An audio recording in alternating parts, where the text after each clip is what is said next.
অধিকাংশ মহিলা নামাজ পড়েও জাহান্নামে যাবে। নাউজুবিল্লাহ বললেন, আরো জোরে। কয়টা গুনাহ? দুইটি গুনাহ। তবে গুনাহ দুইটি একেবারে বড় নয়। বলার পরে দেখবেন অহরহ এই গুনাহ মানুষ মনেই করে না। অথচ নবী মিরাজের রাত্রিতে যাওয়ার পরে দেখলেন অধিকাংশ মহিলা জাহান্নামে পড়ে আছে। নামাজ পড়ে, পর্দা করে, রোজা করে, দান করে, সব দিকে ভালো, কিন্তু এরা এই গুনাহকে গুনাহ না মনে করে করে। কথা বলে, বলবো কি? তাহলে এই গুনাহ যদি থাকে নামাজ পড়েও যাবে কোথায়? বলবো কি? বউ বেঁচে আছে কার কার? হাত দেখান তো। আমারও আছে। টান টান টান টান। এ মানিক ভাই অর্ধেক তুলছে কে? বউ অসুস্থ নাকি?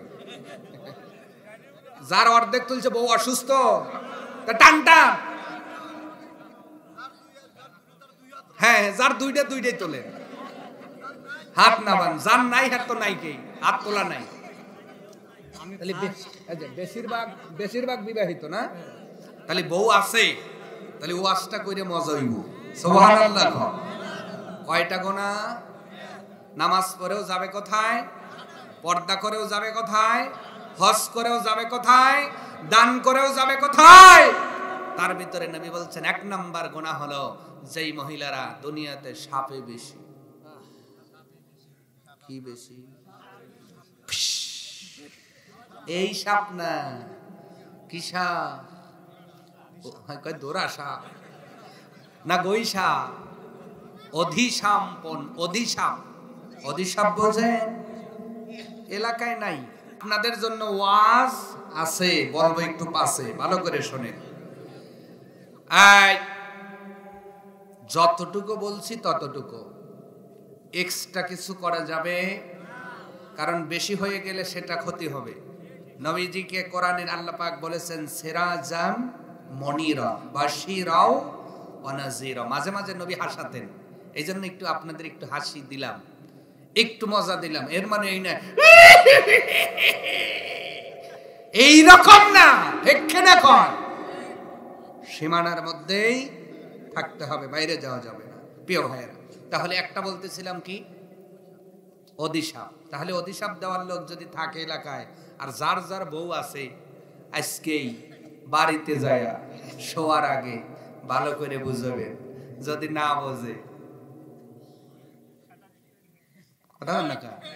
তাই বিলেছেন আবার আলিয়া লরি সাইড করে আমাকে আবার কেসে ফাঁসায় না। বোঝানোর কায়দা অনেক আছে। ইসলাম বলে দিয়েছে সর্বপ্রথম তোমার কথা যদি না শোনে বেছানা আলাদা করে দাও। বেছানা কি করো? শীতের দিনে বেছানা আলাদা করলে এমনি বুঝবো কেবা ঠেকে। ওই দিকে আর না যাই, অনেক কায়দা ধীরে ধীরে ধীরে ধীরে বোঝাতে হবে। যাদের বেশি প্রয়োজন ফোন নাম্বার নিয়ে যোগাযোগ করবেন, আমি বলে দেব ইনশাআল্লাহ। আমার ভাইয়েরা, তাহলে 1 নাম্বার কি? যারা অধিশাপ দেয় এই মহিলারা নামাজ কালাম পড়ে, হজ করে, যাকাত দিয়ে, পর্দা করে, সব যাই করুক, এরা জাহান্নামে যাবে। 2 নাম্বার গুনার কথা নবী বলছেন যাদের বিয়ে হয়েছে, বিয়ের পরে স্বামীর নাশুকরিয়া আদায় করিবে, এরা নামাজ পড়েও জাহান্নামে যাবে। পক্ষেও আস্তাও সুবহানাল্লাহ কয় না। ইতিমের মতো আমার দিক তাকা রইছে রে ভাই, তার মানে এই কাম হয় না তো। কয় হুজুর অরিজিনাল ওয়াজ করছে। স্বামীর নাশুকরিয়া কেমনে দেখেন? উল্লাপাড়া বাজারে গেছে তো, আই শোনেন, উল্লাপাড়া বাজারে একটা স্বামী গেছে, কেমনে নাশুকরিয়া আদায় করে একটু ধরন বলতেছি। উল্লাপাড়া বাজারে গিয়ে মনে রেখো শাড়ি ঘর আছে না, সবুজ বস্ত্র বিতান, এরপরে তো আরো আরো আরো অনেক আছে। একটা দোকানে আপনার নজর পড়ছে তো, মনে চান দেও, যা শাড়িটা কিরি, এটা যদি পরে অমকের মা যা লাগবে, হ্যাঁ, এই নিয়ত করিয়া পকেটের গোছাইনে টাকা বিকাশ থেকে বাই করিয়া চিন্তা করেন, যেই টাকাটা রাখছে প্রয়োজনে খরচ করবে, কিন্তু পছন্দ হইছে এই জন্য টাকা বের করে কিনে আনছে, রাতের আধারে স্ত্রী দিচ্ছে, রাতের বেলায়, এই অমুকের মা এই শাড়িটা একটু পরলে খুব ভালো লাগতো, তোমাকে দেখা যাবে, ভালো দেখা যাবে। যেই এই কথা কইছে রাত বাজে 11টা, বুঝছেন? অনেক স্ত্রী আছে কি, দেখ তো কালার কি ব্যাটরা সোহিয়া, হ্যাঁ কথা কয় না। এখন আমরা মরিচিকায় আছি। কোথায় আছি ভাই? এটা কি বিশ্বাস হয় না? এটা ওয়েটিং রুম। কি রুম? আপনি উল্লাপাড়া স্টেশনে চলে গেলেন, ঢাকায় যাবেন, টিকিট করেছেন, ট্রেন আসতে 2 ঘন্টা লেট, কিন্তু আপনি ভিআইপি যাত্রী। রেল স্টেশন মাস্টার ডাকতে বলল, ভাই রে, ওই যে স্টেশনের মধ্যে আপনার সুন্দর একটা ওয়েটিং রুম আছে, ওখানে গিয়ে একটু অপেক্ষা করেন, 2 ঘন্টা পরে ট্রেন আসবে। আমি আপনি চলে গেলাম, যাওয়ার পরে চিন্তা করলাম, কি রে 2 ঘন্টা লেট, কিন্তু ওয়েটিং রুমে কোনো খাট নাই। কি নাই? লোকটার মেজাজ গরম, রে আমি খাট নাই। ওর রাখালকে ফোন দিছে, চাকর ওই উল্লাপাড়া দোকান থেকে তাড়াতাড়ি 60,000 টাকা দিয়ে খাট নিয়ে আয়। কয় হাজার টাকা দিয়ে? 60,000 টাকা কিনে খাট নিয়ে গেছে। খাট লাগায় সুবিধাকে ফ্যান নাই, ফ্যান লিয়ে ফ্যানও লাগাইছে। ফ্যান লাগায় ভালো হইলো না রে, একটা ওয়াল শোকেস লাগবে। ওয়াল শোকেস লাগানোর পরে বলে ড্রেসিং টেবিল লাগানোর পরে কয় যে ভাত খাবো ডাইনিং টেবিল। কি খাবো? কি টেবিল? সব লাগাইতেছে। বলেন তো স্টেশনের মানুষগুলো দেখা মানুষটারে কি বলবে? না বললে মনোযোগ দেব আমি। কি বলবে? আপনি কি বলবেন? আপনি দেখলে কি বলবেন? কেন বলবেন? কেন বলবেন? কেন বলবেন যে 2 ঘন্টার জন্য ওয়েটিং রুমে অপেক্ষা করো, তোমার খাট লাগে? খাট লাগে, বক্স লাগে, ফ্যান লাগে, গাধা, ঠিক কিনা? ওর তো 2 ঘন্টার গ্যারান্টি আছে, তোমার তো 2 ঘন্টারও গ্যারান্টি। কুল্লু নাফসিন যায়িকাতুল মাউত সুম্মা ইলাইনা তুরজাউন।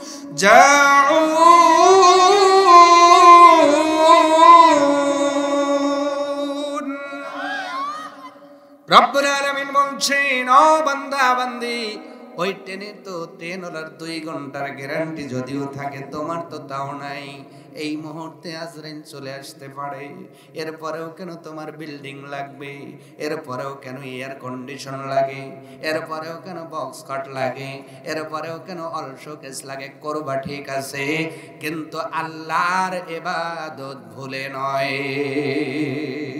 ঠিক কিনা?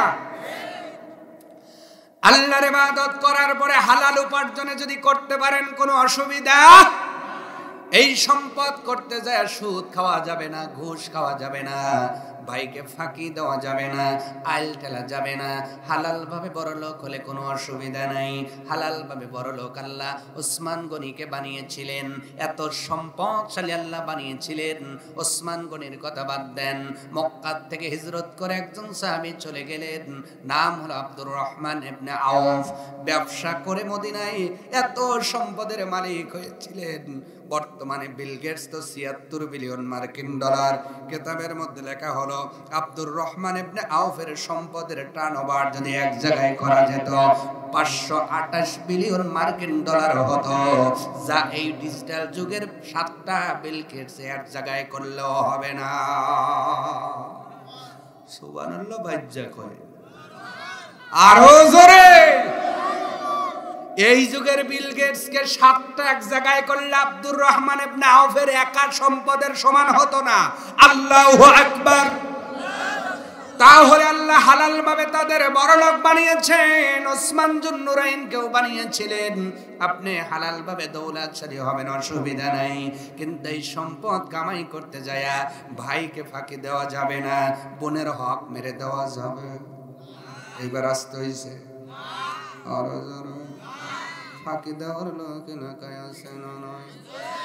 বোন যদি সম্পদ চায়, কয় কাটটা খাস, সম্পদ দেব না। কাটটা খাস, এসে দাওয়াত খাস, পিঠা খাস, তাও আবার সম্পদ লাগবে। আবার যদি চায়, কয় তোকে বিয়ে দেওয়ার সময় 3 লাখ দিছি, সম্পদ নাই। আমি বলি, আপনি যে চাকরি নেওয়ার সময় 11 লাখ দিচ্ছেন, কার টাকা? কথা কন না কম। আল্লাহর রাস্তায় শহীদ হলে জীবনের সব গুনাহ মাফ হয়। হকুলিবাদ, বান্দার 2 টাকার হক নষ্ট করলে শহীদ হলেও মাফ হবে না, বলেছে মুহাম্মাদুর রাসূলুল্লাহ সাল্লাল্লাহু আলাইহি ওয়াসাল্লাম।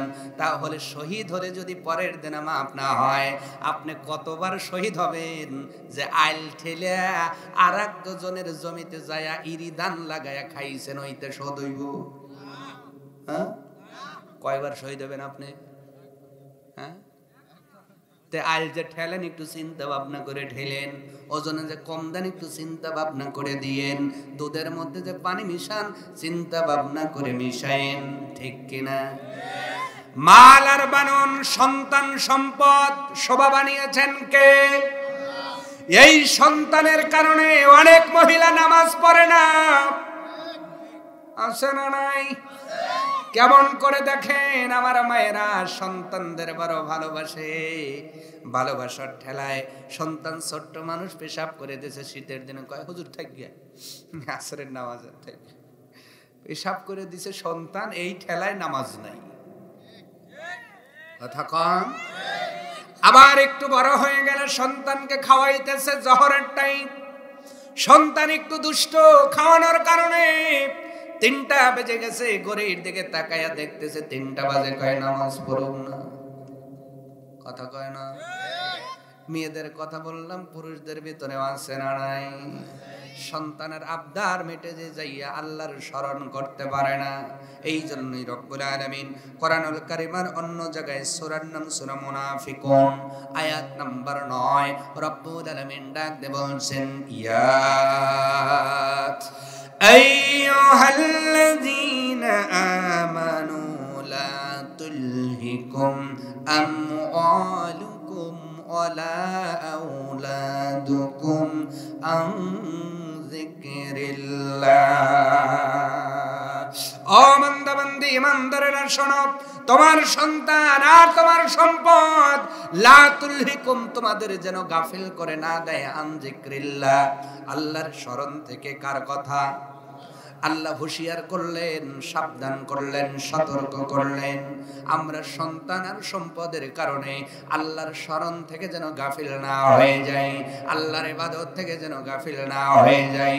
যারা সন্তান আর সম্পদের কারণে আল্লাহর স্মরণ থেকে গাফিল হয়ে যাবে, তাদের কি অবস্থা হবে? রব্বুল আলামিন বলছেন, বান্দারা শোনো, ومن يفعل ذلك فأولئك هم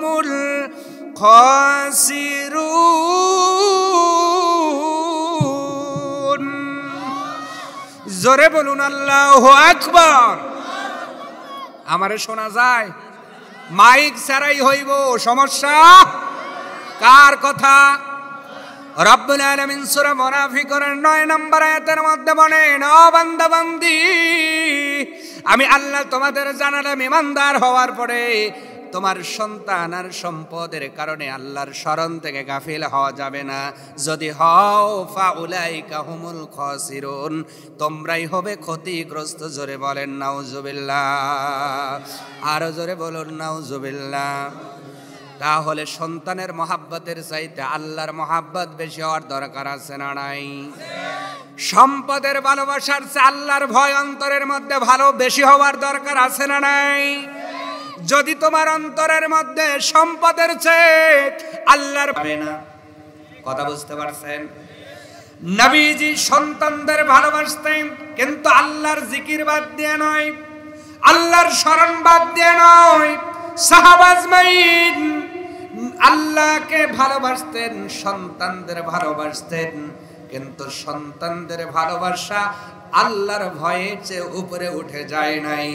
কিন্তু আমাদের সন্তানের প্রতি ভালোবাসা আল্লাহর ভয়ের চেয়ে উপরে উঠে যাওয়ার কারণে আমরা আল্লাহর নাফরমানি করতে দুইবার ভাবি না। সাহাবীদের জীবন থেকে বলছি, ভালো করে শুনবেন। সন্তানের মহব্বত নবী, আল্লাহ এবং নবীর চেয়ে কম হওয়া লাগবে কেমন করে? সাহাবীটার নাম হলো হযরত জাবের রাদিয়াল্লাহু তাআলা আন। নাম কি বললাম?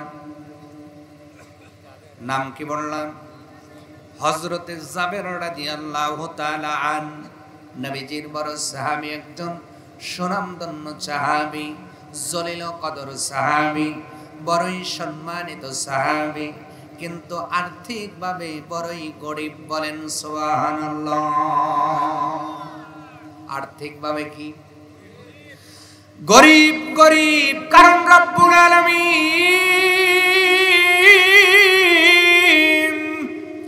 তোমার সম্পদের কারণে জান্নাত দেবেন না, তোমার অর্থের কারণে জান্নাত দেবেন না, বিল্ডিং দেখে জান্নাত দিবেন না। রব্বুল আলামিন জান্নাত দিবেন ঈমান আর আমল দেখে। সুবহান। ঈমান আর আমল দেখে রব্বুল আলামিন জান্নাত দান করবেন। একটু লক্ষ্য করবেন প্রিয় ভাইয়েরা, কষ্ট হচ্ছে? হবেই, এটা হবেই, ঠিক কিনা? এই যে বাতি জ্বলে আর নেবে, লাইন আছে না নাই? এখানের মধ্যে ওয়াজ আছে না নাই? প্লাকের মধ্যে ওয়াজ আছে না নাই? তারের মধ্যে ওয়াজ আছে না নাই? লাইটের মধ্যে ওয়াজ আছে না নাই? এই ওয়াজ করেই তো শেষ করতে পারবো না। এই ওয়াজগুলো কখন করবো রে ভাই? করব, বলবো। এই যে লাইট নিবলো আর জ্বললো, লাইটের পাওয়ারে না সুইচের পাওয়ারে? আসতে বলে কার পাওয়ারে? এখানে যদি সুইচ তুলে দিয়ে আমার মতো হুজুর দিয়ে ফু দেওয়ান কাজ হইব? কারণ ওর সুইচ নাই। কি নাই? সময় পাইল এইদিকে বলবার শুন। হযরতে জাবের রাদিয়াল্লাহু তাআলা আন বড় আপনার অর্থনৈতিক ভাবে দুর্বল গরিব মানুষ, কিন্তু রব্বুল আলামিন তারে ভালোবেসে দুইটা সন্তান দিয়েছেন। সুবহানাল্লাহ। আর জোরে। এত সুন্দর দুইটা সন্তান রব্বুল আলামিন দিয়েছেন। আল্লাহ পাক বলেন, বান্দা বান্দি শোনো, আমি আল্লাহ ইচ্ছা করলে ছেলে দেই, ইচ্ছা করলে মেয়ে দেই, ইচ্ছা করলে ছেলে মেয়ে দুইটাই দেই, আবার যারে ইচ্ছা করি এই দুইটার একটাও দেই না। সব ক্ষমতা একজনের। জোরে বলেন তিনি কে? আমার ভাইয়েরা, হযরত জাবের রাদিয়াল্লাহু তাআলা আন নবীজিকে মাঝে মধ্যেই দাওয়াত দেন, ওগো নবীজি, আপনি রহমাতুল লিল আলামিন, আপনি বড় মায়ার নবী, দয়ার নবী, আপনার চেহারা দেখলে ক্ষুধা নিবারণ হয়ে যায়। আপনার মতো নবী যে আমার বাড়িতে গেলে বাড়িটা ধন্য হয়ে যাবে। নবীজি, আমার স্ত্রী শুধু আপনার দাওয়াত, আপনাকে দাওয়াত দেওয়ার জন্য বলেন না নবীজি কবে আমার বাড়িতে দাওয়াত খেতে যাবেন? সুবহানাল্লাহ। বারে বারেই হযরতে জাবের রাদিয়াল্লাহু তাআলা আন নবীকে দাওয়াত দেন, মাঝে মধ্যেই দাওয়াত দেন। একদিন হযরতে জাবের নবীজিকে দাওয়াত দেওয়ার সঙ্গে সঙ্গে নবী রাজি হয়ে গেলেন। ডাকতে বললেন, জাবের রে, আগামীকাল আমার সাহাবীদের নিয়ে তোমার বাড়িতে হাজির হয়ে যাব। খবরটা খুশির না রাগের? খুশির না কান্না? হযরত জাবের এত খুশি হয়েছেন আর ওই দরবারে দেরি করেন নাই, এক দৌড় দিয়ে বাড়িতে চলে গিয়েছেন। স্ত্রীর সামনে হাঁপাইতেছেন। স্ত্রী ডাক দিয়ে বললেন, স্বামী আমার, আপনি হাঁপান কেন? হযরত জাবের বলেন, স্ত্রী রে, যেই নবীজিকে, যেই রহমাতাল লিল আলামিনকে আমার বাড়িতে আনার জন্য বছরব্যাপী শ্রেষ্ঠ প্রচেষ্টা চালাই, আজকেই নবী রাজি হইছে রে। আগামীকাল আমার নবী সাহাবীদের নিয়ে আমার বাড়িতে দাওয়াত খেতে আসবে। হযরত জাবেরের স্ত্রী বললেন, স্বামী আমার, বলেছিলাম নবীকে একা দাওয়াত দিবেন, আমার বাড়িতে একটা ছাগল মানে খাসির বাচ্চা আছে, এই বাচ্চাটা জবাই করে নবীকে তৃপ্তি সহকারে খাওয়াবো, আর আপনি একবারে সব দাওয়াত দিয়েছেন। এতটুকু খাসি দিয়ে কার হবে, কার হবে না? হযরতে জাবের বলেন, স্ত্রী রে, আমি নিজের চোখে দেখেছি আমার নবীকে আমার রব কোনোদিন বেইজ্জতি করেন নাই। বিবি ধৈর্য ধারণ করো, আমার নবী নিজের মুখে যেহেতু বলেছে, আসমানে হয়তো খবর হয়ে গেছে রেজেকের মালিক আমিও না তুমিও না, রেজেকের মালিক কে? বিবিরে ধৈর্য ধর, আমার নবী যেহেতু আসবে বলে কথা দিয়েছে, যেই আল্লাহর বন্ধু তার সাহাবীদের নিয়ে আসবে, ওই আল্লাহর ভান্ডারে খাবারের কমতি পড়ে নাই, আমার আল্লাহ সেই ব্যবস্থা করে দিবে। কি ইমান তাদের ছিল, কি ভালোবাসা নবীর প্রতি ছিল প্রিয় ভাইরা। এবার আমার সেই দিন চলে গেল। সকালবেলা হতে না হতেই হযরত জাবের রাদিয়াল্লাহু তাআলা আনহুর দুইটা সন্তানের কথা বলেছি। বড় সন্তানের নাম আব্দুল্লাহ। আব্দুল্লাহ রে ডাক দিয়ে বললেন, আব্দুল্লাহ রে, আর ঘুমিতে থাকা যাবে না রে বাবা, ওঠো ওঠো, নবীজি দাওয়াতে আসবেন, চলো খাসির বাচ্চাটা জবাই করতে হবে। বড় সন্তানটার নিয়ে হযরত জাবের ছোট্ট খাসির বাচ্চাটাকে ঘরের অপর সাইডে নিয়ে, ঘরের সাইডে নিয়ে জবাই করলেন। দুইটা বাপুতি মিলে, দুই বাপ বেটা মিলে খাসির পোস্টটা ছাড়ালেন। সুন্দর করে বানাইয়া স্ত্রীর হাতের মধ্যে তুলে দিয়ে বললেন, স্ত্রী রে, সুন্দর করে পাকাইবা, আজকে আমার এই ঘরের মধ্যে করে ঘরের মধ্যে দো জাহানের বাদশা তাশরীফ আনবে। দো জাহানের বাদশা তুমি নবী সরওয়ার, দো জাহানের নবী সরওয়ার, শান্তি নিয়ে এলে তুমি ধুলির ধরার পর, দো জাহানের বাদশা তুমি নবী সরওয়ার, দো জাহানের নবী সরওয়ার। জগৎ ছিল ডুবন্ত গোরাধারে আসন্ন, জগৎ ছিল ডুবন্ত গোরাধারে আসন্ন, মানব ছিল অশান্ত একে মারিত লোকন্ন, মানব ছিল অশান্ত একে মারিত লোকন্ন। তোমার আগমনে গেল ঘুষে অন্ধকার, দো জাহানের বাদশা তুমি নবী সরওয়ার, দো জাহানের নবী। তোমার হাতে অশান্তি দূর হলো সব ভুল ভ্রান্তি, তোমার হাতে অশান্তি দূর হলো সব ভুল ভ্রান্তি, তোমার সাথে সাহাবা বিজয় করলো পাক্কাবা, তোমার সাথে সাহাবা বিজয় করলো পাক্কাবা।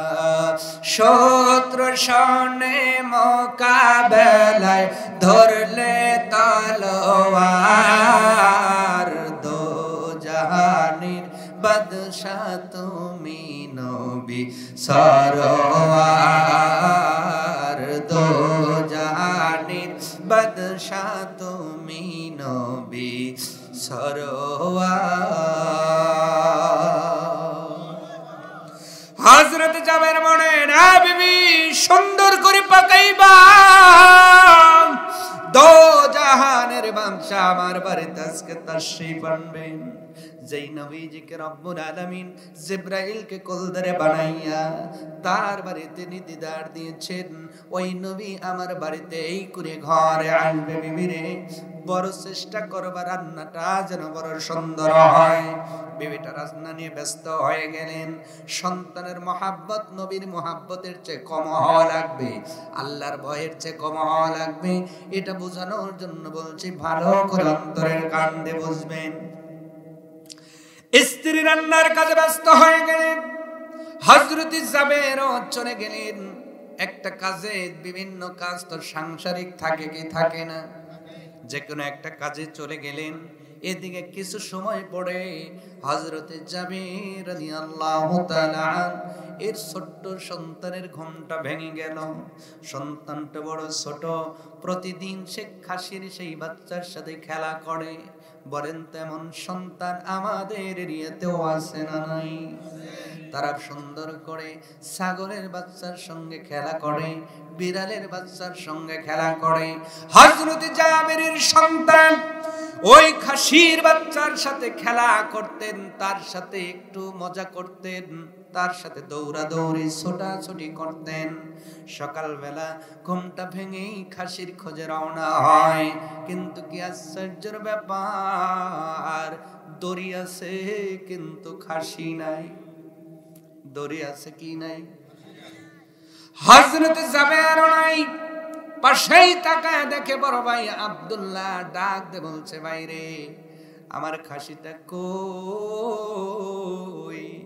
বড় ভাই ডাক দে বলে, ভাই রে তোমার খেলার খাসিটা নবীজির জন্য আমার বাবা আমার চোখের সামনেই জবাই করেছে। তার খালটা সারানো হয়েছে, খাসির গোস্তটা বানাইয়া মাকে রান্নার জন্য দেওয়া হয়েছে।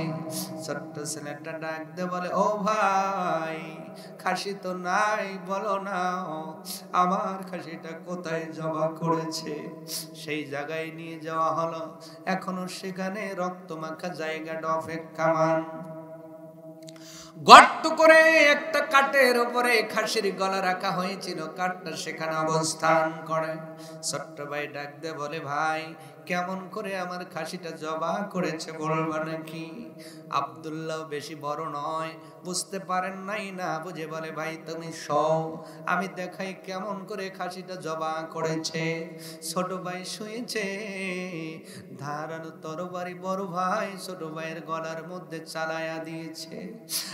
পৃথিবীর মুসলমান রাহমাতুল লিল আলামিন নবীজি হযরত জাবেরের বাড়িতে যাবেন, আর এদিকে হযরত জাবেরের বড় সন্তানটা ছোট সন্তানের গলার মধ্যে ছুরি চালায়া দিয়েছেন। বলেন তো ভারী ছুরি যদি গলার মধ্যে চালানো যায়, গলা কি আছে না কেটে গেছে?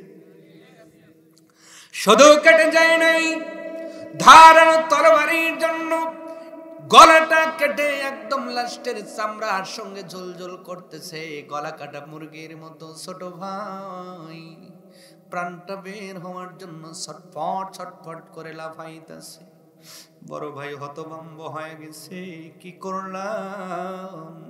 বাবা দেখলে হয়তো আস্ত রাখবে না, এই ভয়ে বড় ভাই আব্দুল্লাহ চলে গেলেন। যা একটা খেজুর গাছের উপরে, ভয়ের কারণে খেজুর গাছের উপরে বসে আছেন। এদিকে হযরত জাবের চলে আসলেন বাড়ির ভিতরে। আসার পরে দেখেন ছোট্ট সন্তান বেচায় নাই। কই রে কই আমার সোনা মানিক কই? পৃথিবীর মানুষ যারা বাবা হয়েছেন জানেন ভালো করে সন্তানের মহব্বত কত বেশি। হযরত জাবের বলেন, কই রে আমার ছোট্ট সন্তান কই? ছোট্ট সন্তান রে খোঁজার জন্য রওনা হয়। এদিকে ওদিকে দেখে কোথাও অনেক খুঁজে পান না। একটা সময় যখন ঘরের অপর সাইডে দেখে সন্তানের তার দেহ গলা কাটা অবস্থায় পড়ে আছে। বলো তো মুসলমান, তুমি ওই জায়গায় দাঁড়াইলে তোমার মনের অবস্থা কেমন হতো? ভাই গত 26 তারিখে আমি প্রোগ্রাম, ওই দিনও ডাবল, আমি নিতে চাই না, জোর করে দেওয়া হয় যে কোনো কায়দায়। এখন কিছুটা কাউসারী সাহেবের কষ্টটা বুঝতেছি, কিছুটা। গত 26 তারিখেও ডাবল প্রোগ্রাম ছিল। দ্বিতীয় প্রোগ্রাম ছিল আপনার কি বলে চড়ইমুড়ি, আমি মামা ডাকি, নামটা হলো মুক্তা, রেজিস্ট্রি অফিসে কাজ করেন। উনি ওনার বাড়িতে দাওয়াত দিয়েছিলেন, কিন্তু জালসার দিনে আমাকে বললেন, মামা 3টার দিকে সম্ভবত বললেন, মাইকও লাগানো হয়েছে, কিন্তু জালসা হবে না। কেন কেন? বলে জালসা হবে না, আমার একজন স্বাস্থ্য ভাই না কেমন ভাই ইন্তেকাল করেছে। জোরে বলেন আল্লাহু আকবার। ভাই মারা গিয়েছেন, জালসা বন্ধ। হুজুরকে দাওয়াত দিলেন, দাওয়াত ফেরত। আমি আক্ষেপ করে ঘটনাটা বলতেছি না, জালসা করতে পারি না এই জন্য দুঃখ করতেছি না, বুঝাইতেছি। আমরা দাওয়াত দিয়া আলেমদের দাওয়াত ব্যাগে দেই, মানুষ মারা গেল, আর নিজের সন্তান গলা কাটা অবস্থায় পড়ে আছে, ছোট্ট সন্তান। বলেন তো ওই সময় আমি আপনার মনের অবস্থা কেমন হতো? হয়তো আমি বলতাম যাই নবীজির কাছে নালিশ দিয়ে আসি, নবী দাওয়াত দিছিলাম কিন্তু কাজ হলো না, আমার সন্তানটা গলা কেটে মারা গেছে। না না, দেখেন সাহাবা আজমাইনদের কেমন মহাব্বত নবীর প্রতি ছিল। আমার ভাইরা, সাদা একটা পটলার মধ্যে, সাদা একটা কাপড়ের মধ্যে ছোট্ট সন্তানটারে ছোট্ট সন্তানের মতো মরায়া ফেললেন, কিন্তু এখনো গলার ভিতর থেকে ফিলকি দিয়ে ধর থেকে রক্ত বের হচ্ছে। গলা কাটা গরু আপনারা দেখেছেন নাকি? কোরবানির ভিতরে মাঝে মাঝে শ্বাস নিলে গড়গড় করে আওয়াজ হয়। ছোট মানুষ এখনো গড়গড় করে আওয়াজ করতেছে। নিজের বাবা ওই কাপড়ের মধ্যে নিয়ে মায়ের কাছে চলে গেছে। স্ত্রী ডাক দিয়ে বলে, স্বামী আমার, কখন থেকে ছোট বেটাটারে দেখি না, আমার বেটা কই, একটু খুঁজে দিবেন নাকি? আমার মনটা কেমন যেন করে। স্ত্রীর কথায় হযরতে জাবের বলেন, বিবিরে কোলটা আগাও, ঘুমন্ত সন্তান কোলের মধ্যে উঠাইয়া দিব। স্ত্রী ডাক দিয়ে বলে, স্বামী আমার, সন্তান কোলে দিবেন, কিন্তু দেখি আপনার কোলের মধ্যে রক্তের পটলা দেখা যায়। হযরত জাবের বলেন, বিবির এর মধ্যেই তোমার ছোট সন্তান আছে। বিবি, তোমার সন্তানের গলা কেটে ইন্তেকাল করেছে। বিবি কান্না করতে চায়। হযরত জাবের বলেন, খবরদার খবরদার, এই সন্তানের শোকের কারণে রান্না ডিস্টার্ব হবে না। খবরদার, রান্না ডিস্টার্ব করবি না রে বিবি, কারণ আমার বাড়িতে দো জাহানের বাচ্চা আসবে, সন্তানের চিন্তায় রান্না বন্ধ করা যাবে না। রা বিবি, একটা সন্তান গিয়েছে, আর একটা সন্তান বেঁচে আছে। রা বিবি, আমার নবীজি আমার বাড়িতে এসে যদি মনটা খারাপ করে আমার বাড়ি থেকে বিদায় নেয়, বল রে বিবি, কিয়ামতের দিন কি জবাব আমি দিব? না না, জবাব দেওয়ার মতো কিছুই থাকবে না। অতএব স্ত্রীরে সন্তানটার কাছেই শোয়া দাও। স্ত্রী রান্নাঘরের পাশেই শোয়া দিলেন। ও মহিলারা, তোমাদেরকেও বলছি, নবীর মহাব্বত কত থাকলে নিজের ছোট্ট সন্তানের দেহ, অথার দেহ কাপড়ের মধ্যে টোপলা বানায়া রেখে নবীজির জন্য রান্না করা যায়। এর নাম ধৈর্য। এর নাম কি? এর নাম হলো নবীর মহাব্বত, নবীর ভালোবাসা, নবীর অনুগত্য, আল্লাহর ভয়। সুবহানাল্লাহ। সম্মানিত ভাইয়েরা, হযরত জাবের তার স্ত্রী কান্না চেপে রেখে উনি বলতেছেন, বিবিরে মনটা খারাপ করো না, মুখের মধ্যে হাসি ফোটায়া দাও, যেন নবীজি এসে দেখে আমরা বড় আনন্দিত, পুলকিত, বড় আনন্দিত। নবী যেন আমাদের মনটা খারাপ না দেখে। সুবহানাল্লাহ। এই অবস্থায় হাসা যায়? পারবেন আপনি হাসতে? আসতে বলে। কিন্তু হযরত জাবের এবং ওনার স্ত্রী পেরেছে নবীর জন্য। সুবহানাল্লাহ। এত কষ্ট বুকে চেপে হাসতেছেন। সুবহানাল্লাহ। স্ত্রীর হাসি স্বামী দেখে, স্বামীর হাসি স্ত্রী দেখে পরীক্ষা করতেছে। স্ত্রী রে, বলো তো নবী আসলে এমন করে হাসলে কি নবী বুঝতে পারবে? বলে না। স্বামী বলতেছে, তুমি হাসো, আমি দেখি। জাবেরের স্ত্রী হাসলেন। উনি দেখার পরে বললেন, এইভাবে হাসবা, স্ত্রী ডেকে বললেন, ছোট্ট সন্তান গলা কেটে পড়ে আছে, আমার বড় সোনামণি কোথায় গেল? এই চিন্তা করে হযরত জাবের ডাক ছাড়া শুরু করেছেন, আব্দুল্লাহ কোথায় গেলি রে বাবা, তাড়াতাড়ি আয়। এই ডাক যখন আব্দুল্লাহর কর্ণকুহরের মধ্যে চলে গেছে, খেজুরের গাছের উপরে উঠে ভয়ে বসে আছেন, না জানি বাবা কি বলবে কি করবে, এই চিন্তা করে খেজুরের ডালের উপরে গাছের উপরে বসে আছেন। কিন্তু যেই বাবার ডাক শুনেছে, কলিজার মধ্যে ভয় ঢুকে গেছে, আর না জানি বাবা জেনে ফেলেছে আমি তো ভাইয়ের গলা কেটেছি, বাবা ধরলে বুঝে আর আস্ত রাখবে না। এই চিন্তা করে বাবার মারের ভয় থেকে বাঁচার জন্য খেজুর গাছ থেকে লাফ দিয়েছে, পরাও সারা রুহটা বের হও, পরাও সারা মরাও সারা। সন্তানটা বালুর মধ্যে পড়ে মরে আছে। হযরত জাবের রাদিয়াল্লাহু তাআলা আন খোঁজার জন্য যখন চলে গেলেন, কিছু দূর যাওয়ার পরে দূর থেকে দেখে ছোট্ট মানুষ মরুভূমির ভিতরে খেজুর গাছের নিচে পড়ে আছে। কাছে যায় দেখে তার কেউ নয়, কলিজার টুকরা আব্দুল্লাহ। একদিনে দুইটা সন্তান, কে কে সইতে পারবেন বলেন তো? পারবেন নাকি? এই জন্যই তো রব্বুল আলামিন বলেন, আল মালু ওয়াল বানুন, সম্পদ আর সন্তান জিনাতুল হায়াতিদ দুনিয়া, দুনিয়ার জীবনের মোহ। এই মোহটাকে যতদিন তুমি ছাড়তে না পারবা, তত সময় আল্লাহ এবং নবীজির কাছের মানুষ হওয়া যাবে না। এবার দুইটা সন্তান, বড় সন্তানের লাশটাও পেয়ে গেলেন, কোলে নিয়েছেন, কলাটাও জ্বলতেছে, হাতটাও জ্বলতেছে, সবে মাত্র রুহটা বের হয়েছে, শরীরটা যেন এখনো গরম আছে। অথর দেহ কোলের মধ্যে নিয়ে বাড়ির মধ্যে প্রবেশ করেছেন। বিবি ডাক দেবন, স্বামী আমার,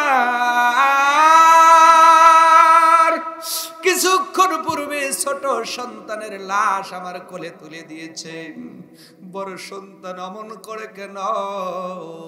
জাবের ডাক দিয়ে বলে, বিবি রে, একটারে গলা কাটা অবস্থায় পাইছি, আর এইটারে খেজুর গাছের নিচে মরা অবস্থায় পাইছি। বিবিরে খবরদার, সন্তানের জন্য শোক করবি পরে, নবীর জন্য রান্না করবি আগে।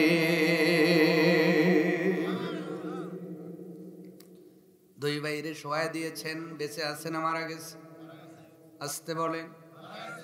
দুইটা সন্তানই মারা গেলেন, নবী আসবেন, রান্না শুরু হয়ে গেছে। হযরতে জাবেরও হাসেন, বিবিও হাসেন। এই ছিল তাদের জীবন চরিত্র, যেই চরিত্র নিয়ে আমরা বাঁচতে চাই। সিরাতাল্লাযীনা আন'আমতা আলাইহিম, বারে বারে আমরা চাই আল্লাহ তুমি তাদের পথে আমাদের পরিচালনা করো। আমার মায়েরা, এদিকে নবীজি সাহাবীদের নিয়ে গোছগাছ হচ্ছেন জাবেরের বাড়িতে দাওয়াত খাওয়ার জন্য। হযরতে জাবের রাদিয়াল্লাহু তাআলা আনহু ফেকামান খাবার তৈরি করে, রুটি বানানো হলো, আপনার খাসির বাচ্চাটা সুন্দর করে পাকানো হলো, দুইজন নতুন পোশাক পরেছেন। আরো জোরে জোর হলো না? জাবের বলে, স্ত্রী রে, রান্না করার পরে তোমার মুখের মধ্যে কালি, আমার মুখের মধ্যে কালি, পোশাকটাও কালো, নবী আসার পরে সন্দেহ করতে পারে। বিবি রে, তুমিও ভালো পোশাক পরো, আমিও ভালো পোশাক পরবো। আমার নবী বাড়িতে আসার পরে যেন সন্দেহ না করে, দুইজনই ভালো পোশাক পরে রেডি, মোস্ট ওয়েলকাম জানানোর জন্য, নবীজিকে রিসিভ করবার জন্য। নবীজি গাধার পিঠে উঠে হাজির হন, সাহাবীরা পাস পাস করে আসতেছেন। নবীজি যখন জাবেরের বাড়িতে পদার্পণ করবেন, হযরতে জাবেরের বাড়িতে পদার্পণ করার সময় জিবরাইল আমিন নবীজির কানের কাছে এসে ডাক দিয়ে বললেন, নবীজি জাবেরের বাড়িতে খাবার খাবেন, তবে দুইটা সন্তান তার আছে, এই সন্তানদের রেখে খাবার খাওয়া যাবে না। আরো জোরে, কার বিধান? আল্লাহ জানাইছে জিবরাইলকে দিয়ে, আল্লাহু আকবার। তার মানে আল্লাহ এখানে আর একটা খেলা খেলতে চায়, জোরে বলুন সুবহানাল্লাহ। জিবরাইল বলছেন নবী দাওয়াত খাবেন ঠিক, কিন্তু জাবেরের বাড়িতে দুইটা সন্তান আছে, আল্লাহ তারে দিয়েছেন, এই দুইটা সন্তানের সাথে নিয়ে খাবার খাবেন। আরো জোরে। জিবরাইল জানে না জাবেরের দুইটা ছেলে, এটা জানে না, কিন্তু এই জিবরাইল বলতেছে কি, জাবেরের দুইটা ছেলে ছাড়া খাবারের লোকমা মুখে দিবেন না। আল্লাহু আকবার। আমার ভাইরা, নবীজি নামলেন, নবীজিকে নামানো হলো, বসবার দেওয়া হলো, সুন্দর করে পরিপাটি হয়ে বসে গেলেন, খাবার পরিবেশন করা হলো। নবীজি ডাক দিয়ে বলে, জাবের রে, তোমার দুইটা সন্তানের কথা আমি নবীজি শুনেছি, বলো না সেই দুইটা সন্তান কোথায় যাবে? হযরত জাবের রাদিয়াল্লাহু তাআলা আন বলেন, নবীজি ছোট্ট মানুষ, হয়তো কোথাও গিয়েছেন, আপনি খাবারটা খেয়ে নেন, এরপরে দেখা করাবো। ওনার চিন্তা হলো নবীজির খানা যেন কোনো কারণে বন্ধ না হয়ে যাবে। আমার নবী ছোটদের বড় ভালোবাসতেন, সুবহানাল্লাহ বড়। নবীর যারা উম্মত, এরা ছোটদের স্নেহ করবে, ঠিক কিনা? খালি শাসন করবেন না, স্নেহ করবেন। নবী বলছেন, যারা ছোটকে স্নেহ করে না, লাইসা লাহু মিন্না, সে আমার দলেরই লোক না। নাউজুবিল্লাহ, জোরে বলুন। ছোটদের স্নেহ করার দরকার আছে না নাই? মসজিদে গেলে স্নেহ করবেন, জালসায় আসলে স্নেহ করবেন, শুধু ধমক দিবেন না। ধমক দিয়ে মসজিদ থেকে বাহির করে দিলেন, জালসা থেকে বাহির করে দিলেন, ও 2 দিন পরে চাষটলের মধ্যে টিভি দেখবে। তাহলে স্নেহ করে কাছে নেওয়ার দরকার আছে না নাই? মসজিদে গেলে গালি দিয়ে ফেরত দিবেন না, কাছে নিয়ে দাঁড়ায় নামাজ পড়বেন। কারণ আপনার হাতে গোনা আছে, ওর হাতে গোনা নাই। ওর হাতটা আপনার হাতের সঙ্গে যদি মিলে যায়, রব্বুল আলামিন ওর আমিনের কারণে আপনার মোনাজাত কবুল করে নেবে। সুবহানাল্লাহ। অথচ আজকে মসজিদে ছোটরা গেলে বাড়াবাড়ির লোক আছে না নাই?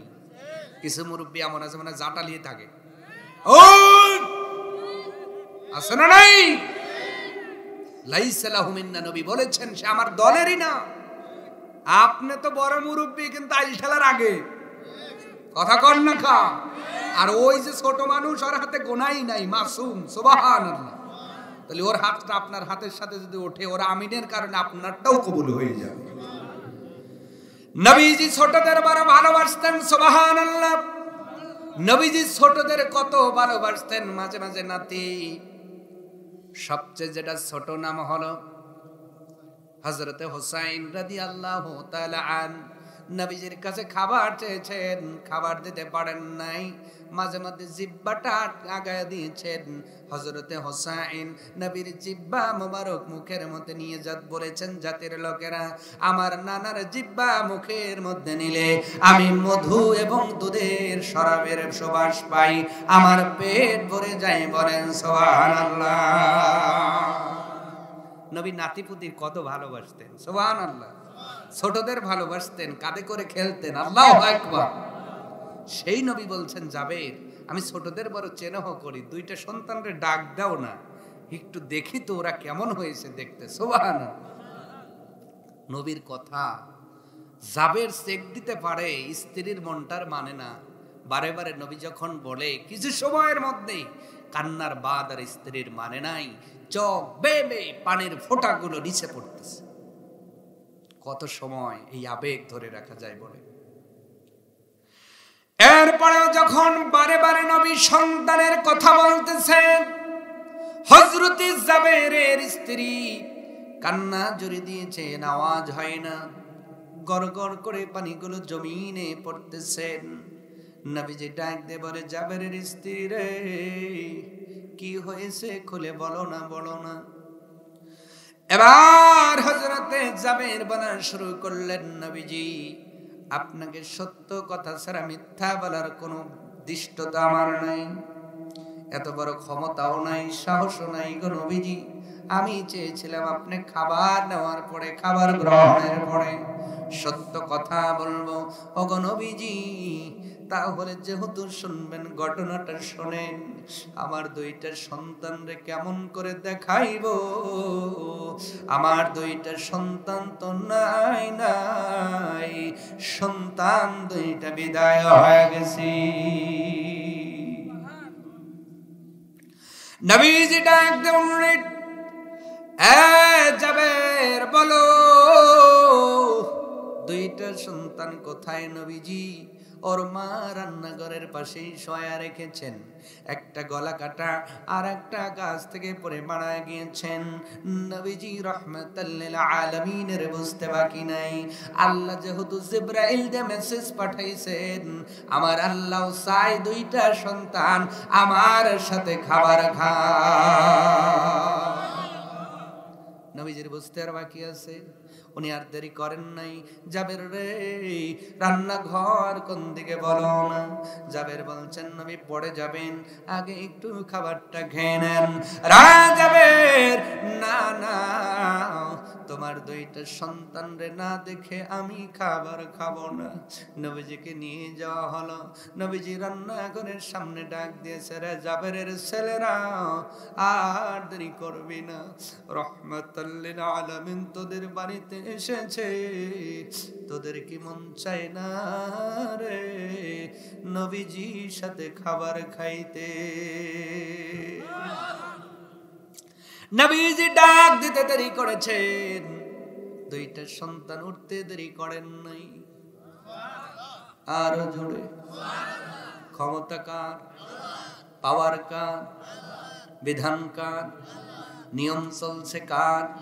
এটা নবী ডাক দিয়েছেন, আল্লাহর বিধানে জিন্দা হয়ে গেছে। দুইটা ভাই যেন সবে মাত্র রেডি হয়ে নবীজির কাছে চলে এসেছে। নবীজি দুইটা সন্তানরে কাছে বসাইলেন, ডান পাশে বাম পাশে দুইটা সন্তানরে বসাইলেন। একটা সামান্য খাসির বাচ্চা, নবীজি সব সাহাবী নিয়ে দাওয়াত খাওয়ার জন্য এসেছেন। নবীজি ডাকতে বললেন, জাবের রে তোমার সেই তোমার খাসির বাচ্চার সেই হাড়িটা দাও। নবীজি হাড়ি নবীর কাছে দেওয়া হলো। নবীজি ফু দিলেন, দেওয়ার পরে জাবেরকে বললেন, জাবের রে এই এই পাতিলের হাড়ির মুখটা একেবারে খুলবা না, শুধু দিয়েই যাবা। জোরে বলেন সুবহানাল্লাহ। দেখা গেল কমপক্ষে ৭০ জন দাওয়াতে গিয়েছিলেন, ৭০ জনকে দিয়ে খায়া তৃপ্তি করে তাও হাড়ি বাড়ি লাগে। আরো জোরে, জোরে হলো না? হযরত জাবের যদি আমার আপনার মতো চিন্তা করে, সন্তানের মহাব্বতে হাউমাউ করে কাঁদতেন, হয়তো আল্লাহ পাক তাদের সন্তানরে ফেরত দিতেন না। কিন্তু শুধুমাত্র ধৈর্য ধরার কারণে, নবীর সম্মান দেওয়ার কারণে আল্লাহ তার সন্তানদের আবার ফিরাইয়া দিলেন। আলোচনা দ্বারা বুঝলেন কি? আলোচনা দ্বারা একটাই বোঝা গেল, আল্লাহ এবং রসুলের মহাব্বতের চেয়ে সন্তান আর সম্পদের মহাব্বত বড় হতে পারে না। ঠিক কিনা বলুন? আল্লাহ আমাদের এমন ভাবে আমল করার তৌফিক দান করুন। সকলেই বলুন আমিন। আরো জোরে বলুন আমিন। প্রিয় ভাইয়েরা, অনেক সময় কথা বলেছি, আমি আপনাদের কাছে কোনো ফাঁকি দিছি? তো এবার হাসান ভাই আসলে নিয়ে আসেন, তাবারক নিয়ে আসেন। আসলে ছন্দ পতন হয়ে যাচ্ছে বারে বারে। হ্যাঁ, গজল কব ইনশাল্লাহ, গজল বলবো, তাবারক নিয়ে আসা হোক।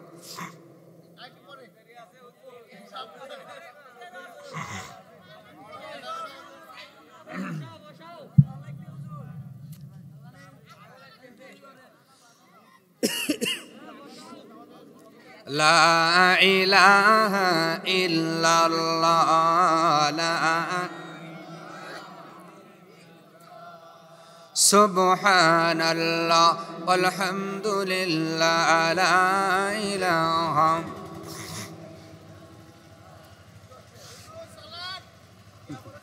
লা ইলাহা ইল্লাল্লাহ লা ইলাহা ইল্লাল্লাহ মুহাম্মাদুর রাসূলুল্লাহ সাল্লাল্লাহু আলাইহি ওয়াসাল্লাম। গরে দেহার অ্যাক্টিং দেখছেন, কই বলে 1 ঘন্টা হইছে। হ্যাঁ হ্যাঁ, আমি ফাঁকিবাজ বাবার ছেলে নয়, ভালো করে বুঝবেন। আমি কি দরুদে বেশি সময় দিছি, জিকির করাইছি, ফাঁকি দিছি?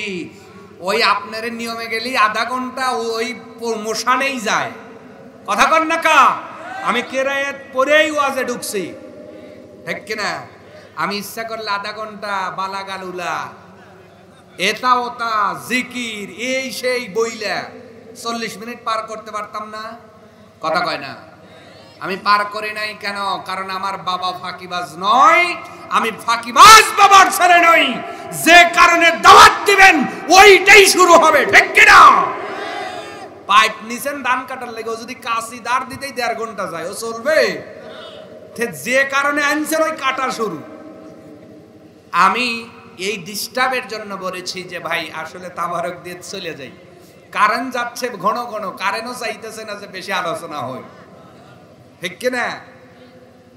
যাই হোক, আমরা সন্তানের মহাব্বত ছেড়ে দিব তো? দিব? এবার আসতে বলছে। কত সময়? একবারে দেওয়া যাবে না, ভালোবাসবেন, কিন্তু ইসলামের গণ্ডির মধ্যে নবী এবং আল্লাহর চাইতে বেশি নয়। আমার মা বোনদেরকে বলছি, জাবেরের স্ত্রীর মতো ধৈর্যশীলা হন। কি শিলা? কি শিলা? এখন তো ধৈর্য নাই, ধৈর্য নাই। ছেলে মারা যাওয়া দূরের কথা, যদি এখন পাতলা পায়খানা হয় আর স্বামী যদি নিতে দেরি করে, ফোন দেয় বাপের বাড়ির, বাইরে তোর দুলে বাইরে একবারই বাবা মানুষ। কথা কয় না?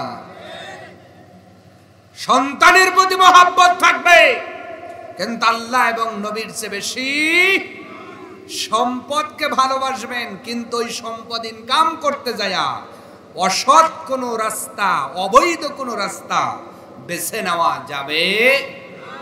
আজকে অসৎ পথে ইনকাম করার লোক আছে না নাই? এরাই আবার ঘুরে ঘুরে মোনাজাতের মাসলা চায়। কথা কন না কা? হুজুর মোনাজাত করা যাবে কি যাবে না? চিত হয়ে শোব না কায়িত হয়ে শোব? কথা কন না কা? তার মানে ফরজ ওয়াজিবের খবর নাই, নফল মুস্তাবলিয়া গুতাগুতি করে মসজিদ বাগ হইতেছে। নামাজের ভিতরে বাহিরে ফরজ কয়টা বলেন তো? বলেন কয়টা? 13টা। তার ভিতরে প্রথম নাম্বার যে ফরজ, শরীর পাক। কি পাক বলবো? শরীর পাক হয় 2 ভাবে। কয় ভাবে? একটা হয় বাহ্যিক, আর একটা হয় ভিতর, মানে আভ্যন্তরীণ, ভিতরের। বাহ্যিক পাক হলো ছেলের পেশাব লাগছে, পায়খানা লাগছে, অথবা গরুর চোনা গোবর লাগছে, আপনি সাবান নিয়ে ঘষণ মাজন 3 ঘন্টা পরে ঘষলেন, গোসল দিলেন, পাক হয়ে গেলেন নাকি? কথা কয় না? হইছেন? এইটা হইছেন বাহ্যিক পাক। এবার অভ্যন্তরীণ পাক কোনটা? নবী বলছেন, যেই মানুষের শরীরের মধ্যে 1 লোকমা হারাম খাবার যাবে, 4 মাসের মধ্যে ইবাদত কবুলের কোনো গ্যারান্টি নাই। এটা কয় সুবহানাল্লাহ। ওয়াজ তালি কি সাটা সাটতেছে। একজন ওয়াজ করতেছে, মুসা নবীকে ফেরাউন মারার লেগে তারা নিয়ে যাইতেছে, কয় সুবহানাল্লাহ। তাহলে রাত কত গভীর হয়েছে চিন্তা করেন। নাউজুবিল্লাহর জায়গায় সুবহানাল্লাহ হয়ে যাইতেছে। তা আমি কি মোনাজাত দেব? প্রিয় ভাইয়েরা, তাহলে হারাম খাবার যারা খায়, শুয়ারও যা। শুয়ার কি ভালো খাবার খায়? আসতে বলেন কেন? কুকুর কি ভালো খাবার খায়? ওরে যতই ওয়াজ করিয়া বিরিয়ানি খাওয়ান, কোরমা খাওয়ান, পোলোয়া খাওয়ান, খিচুড়ি খাওয়ান, ভাত খাওয়ান, গোস্ত খাওয়ান, এরপরে যদি টয়লেট পায়, কথা কয় না। কুকুরকে খাওয়াও যত ঘি পোলোয়া, কুকুরকে খাওয়াও যত ঘি পোলোয়া ছানা, তবু তার খাজলতের দোষে, তবু তার খাজলতের দোষে গুপ পেলে ছাড়বে না। কুকুরকে খাওয়াও যত ঘি পোলোয়া। কুকুরের স্বভাব হলো যতই ঘি পোলোয়া খায়, ওই জিনিস দেখলে আর জিভটা ঠিক থাকে না। আর মুসলমানের ভিতরে এমন মানুষ আছে মুনাজাতের মাসলা চাই, অথচ পেটের ভিতর বাড়ি দিলে সুদের টাকা বের হয়, ঘুষের টাকা বের হয়। তা আপনি সুদ ঘুষ খায়া কুত্তর ছানা পাক হয়, আপনি মুনাজাতের মাসলা খোঁজেন কেন? আগে পবিত্র হয়ে মসজিদে যায়, তারপরে মুনাজাত লে ঠেলাঠেলি করে। এ কথা বলি তার হুজুরের দোষ হইব না, কথা কন না কা? কষ্ট হইতেছে? হাউজের নুইনিয়া ওয়াজ এতক্ষণ একটু মিঠে দিছি, ডায়াবেটিক যেন না হয় এই জন্য সমান সমান এইবার নুইনিয়া ওয়াজ। কি ওয়াজ?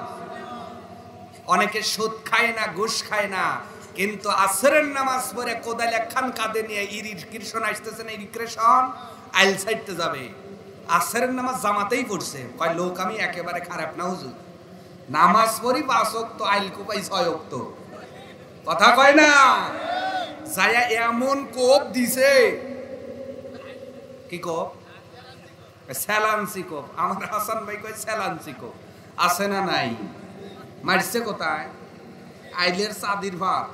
যদি আরেকজন ওইভাবে কোপ দেয়, মানুষ যাওয়া দূরের কথা, পা সাপ যাওয়ার সময় আস্তাগফির করবি, কথা কন না কা? এমনও প্লেয়ার আছে 2 বছর আইল সাইটলে 1 শতক বেড়ে যায়, অথচ মসজিদে এসে কয় রব্বানা জালামনা। আল্লাহ কয় ওই হাত নিয়ে কেবল করলি কি আর আমার কাছে আসি কি? কবরে এসে দেখ বাটাম রেডি রইছে। অতএব যা করেন, পেট নামক এই দৌলতটাকে সুদ ঘুষ হারাম মুক্ত করতে হবে, ঠিক কিনা? পেটের মধ্যে হারাম গেলে কোনো আরাম থাকবে? আরাম থাকবে? এই জন্য রব্বুল আলামিন বলছে, বান্দারে সন্তানের কথা বললাম, এরপরে হলো মাল সম্পদ। সম্পদ ইনকাম করতে যায় তুমি যেন অবৈধ কোনো পথকে বেছে না নাও। অবৈধ পথ কোনটা? আমি জোহরের নামাজ পড়ে টুপি মাথায় দিয়ে দোকানে বসলাম, একজন এসে দোকানের মধ্যে 2 লিটার আপনার সয়াবিন তেল নিবে। কয় লিটার? মেপে নিবে। উনি বোতল নিবে না, মেপে নিবে। আমি সেই সুযোগে মাত্র 100 টাকা কম দেই, কথা কয় না? আছে না নাই? তা আপনি নামাজ পড়ে কি করবেন? আপনার তো পরেকে ঠকানোর অভ্যাস এখনো যায় নাই, ঠিক কিনা? কম মাল ইনকাম করতে যাইয়া মহিলাদের একটা কথা স্মরণ করে দিচ্ছি, ও মায়েরা, অনেক আমাদের বাংলাদেশের সব মাদের বলছে না, অনেক মহিলাই আছে স্বামীর সাথ যদি এসে রেখে গোসলে যায়, স্বামীর টাকার বান্ডিল থেকে মাঝে মাঝে 100 টাকার নোট আর থাকে না। ওইগুলো কি ফেরেশতা নেয়? কথা কর না কা? আবার স্ত্রীকে বললে কয় আল্লাহর কসম কইতেছি নেই নাই। এ বেবি লিসা একটু সত্যি কথা মন খায় নিচে আও, কয় কোরআন মাথায় নেব না কোন, মসজিদ ছব না কোন, কথা কয় না। এমন মহিলা আছে না? মাদের বলছি শোনেন মায়েরা, স্বামীর অনুমতি ছাড়া বৈধ পথেও টাকা খরচ করা মেয়েদের জন্য জায়েজ নাই। ভালো করে বুঝবেন, স্বামীর অনুমতি ছাড়া বৈধ পথেও টাকা খরচ করা জায়েজ নাই। তবে হ্যাঁ, যদি স্বামী ফেরাউন মার্কা হয়, কি মার্কা? ওর সে খারাপ মানুষকে এই লেখায় আছে। বাংলাদেশেও নাই, এমন স্বামী নাই যে আপনি চাইলে দিবে না হাত। জলসায় দান করবেন, চেয়ে নিবেন, আপনার ভাইকে দিবেন, চেয়ে নিবেন, মাকে দিবেন, চেয়ে নিবেন, কিন্তু আজকে চায় না। বাপের বাড়ি যাবে তো 1 মাস আগে থেকে স্বামীর পকেট কাটা শুরু করে। আর যুক্তি হলো বাপের বাড়িতে ছোট একটা ভাই আছে, আসার সময় 500 টাকা হাত খরচ দিয়ে আসবে। কেন আপনার স্বামীকে বললে কি দিত না? হয়তো 500 জায়গায় 200 দিত, কিন্তু এটা বৈধ হতো, আল্লাহ বরকত দিত। ভালো করে বুঝবেন, এই সম্পদ আপনারাও ইনকাম করতে যায় মাঝে মাঝে অবৈধ পথকে অনুসরণ করেন। আমার ভাইয়েরা, আমার মায়েরা, বোনেরা, তাহলে সম্পদ ইনকাম করতে যা হারাম করা যাবে না, আপনার হারাম খাবার খাওয়া যাবে না। আমার ভাইয়েরা দেখেন, সাহাবাজ মাইনরা হারাম খাবারকে কত ভয় করতেন, কত ভয় করে চলেছেন, ভালো করে বোঝেন। সাহাবীটার নাম হযরতে আবু বকর। নাম কি? হযরতে আবু বকর। নাম কি? বলেন বলেন, নাম কি? হযরত আবু বকর হারাম খাবারকে কত ভয় করতেন ওনারা। আর আমি আপনি কেমন করি ভালো করে বোঝেন। সন্তান বুঝাইলাম, এবার সন্তান বুঝাইলাম, সম্পদ বুঝাইতেছি। হযরত আবু বকর কত ভয় করতেন হারাম খাবারকে। নবীর ক্লাসের 1 রোল, সুবহানাল্লাহ। নবীর ক্লাসের কয় রোল? এই 1 রোলের ছাত্র কত ভয় করতেন হারামকে। নবীজি বিদায়ের পরে খলিফাতুল মুসলিমিনের দায়িত্ব নিলেন। নেওয়ার পরে একজন চাকর তাকে দেওয়া হলো। চাকরটাকে বলা হলো, চাকর রাখার আমার কৃতদাস, তোমাকে ক্রয় করে রেখেছি, বলো না। এবার কৃতদাস ডাক দিয়ে বলছেন, আমিরুল মুমিনিন, আমাকে যদি আজাদ করে দিতেন, আপনার টাকাটা পরিশোধ করার একটা নিয়ম বের করেছি। নিয়মটা কি? নিয়মটা হলো, আমি প্রতিদিন আপনাকে কিছু কিছু খাবার এনে দেব। এই খাবারের বিনিময়ে যোগ করে করে যেদিন টাকাটা পরিশোধ হয়ে যাবে, বলেন তো আমাকে ওই দিন নাজাত দিবেন নাকি? আজাদ করবেন নাকি? নবীজির সাহাবী হযরত আবু বকর বললেন, ভাইরে কোনো অসুবিধা নাই, তুমি যে কোনো ভাবে যদি টাকাটা পরিশোধ করে দিতে পারো, তাহলে আমি তোমাকে আজাদ করে দিব, মুক্ত করে দিব। এই চিন্তা চেতনায় নিয়তের মধ্যে এই স্থির হওয়ার কারণে প্রতিদিন ওনার চাকর, ওনার কৃতদাস প্রতিদিন কিছু খাবার হযরত আবু বকরকে দিতেন। প্রতিদিনের মতো একদিনের কথা, ওনাকে খাবার দেওয়া হলো। খাবারটার সামনে নিয়ে হযরত আবু বকর আর খাবার খান না। মনের মধ্যে কেমন কেমন যেন লাগে। জিজ্ঞাসা করবেন, আবার করলেন না। 1 লোকমা খাবার মুখের মধ্যে দিয়েছেন, চাবাচ্ছেন, এখনো গেলেন নাই। এমন সময় ওনার কৃতদাস যখন সামনে চলে আসলেন, ডাক দিয়ে বললেন, কৃতদাস রে, আজকের এই খাবার তুমি কোথা থেকে এনেছো বড়? এবার কৃতদাস ডাক দিয়ে বললেন, আমিরুল মুমিনিন, ভালো করে শুনেন, আমি জাহিলিয়াতের যুগে ভাগ্য গণনা করতাম। নাউজুবিল্লাহ। আরো জোরে। ভাগ্য গণনা করার লোক আমাদের ভেতরেও আছে না নাই? ভাগ্যের খবর একজন জানে, জোরে বলেন তিনি কে? ওয়াল কদরি খায়রিহি ওয়া শাররিহি মিনাল্লাহি তাআলা। ভাগ্যের ভালো মন্দ একজনের পক্ষ থেকে, জোরে বলুন তিনি কে? আমার ভাইরা, কৃতদাস ডাক দিয়ে বললেন, ও আমিরুল মুমিনিন, জাহিলিয়াতের যুগে ভাগ্য গণনা করেছি। এবার আবু বকর বললেন, তুমি কি সত্য গণনা করেছো? বলে না, যা করেছে সবই ধান্দাবাজি। সেই যুগে একজন মহিলার থেকে কিছু টাকা পাইতাম, তখন তারা দেয় নাই, আজকেই সেই টাকাটা দিয়েছেন, আর ওই টাকা দিয়ে আপনার জন্য খাবার ক্রয় করেছি। যে এই কথা বলছে হযরত আবু বকর, দেখেন খাবার লোকমাটা চাবাইছে, গেলে নাই, কিছু রস ভিতরে হয়তো গেছে, অমনি খাবার বের করেছেন। কিন্তু চিন্তা হলো, রস তো কিছু ঢুকছে, এই চিন্তা করে গলার মধ্যে আঙ্গুল দিয়া ওয়াক পারতেছে। কৃতদাস বলছে আমি দেখি আমিরুল মুমিনিনের চোখ বড় হয়ে গেছে, চেহারাটা লাল হয়ে গেছে, চোখ বের হয়ে যাবে, এরপরে আঙ্গুল দিয়ে চেষ্টা করে, বমি হয় না। আল্লাহু আকবার বাজ্জা বইলেন। হযরত আবু বকর আর দেরি করলেন না, যেহেতু বমি হয় না, উনি পানি পান করলেন, প্রচুর পরিমাণে পানি পান করে পেটটাকে ফুলায় ফেললেন। ফোলানোর পরে দুইটা আঙ্গুল যখন মুখের ভিতরে দিয়েছেন, গড়গড় করে বমি হচ্ছে। বমি হইলে ভালো লাগে না খারাপ লাগে? আস্তে বলবেন না, মেহেরবানি করে জোরে বলেন, ভালো লাগে না খারাপ লাগে? বমি করতেছেন বারে বারে। কৃতদাস অবাক হয়ে তাকায় আছে।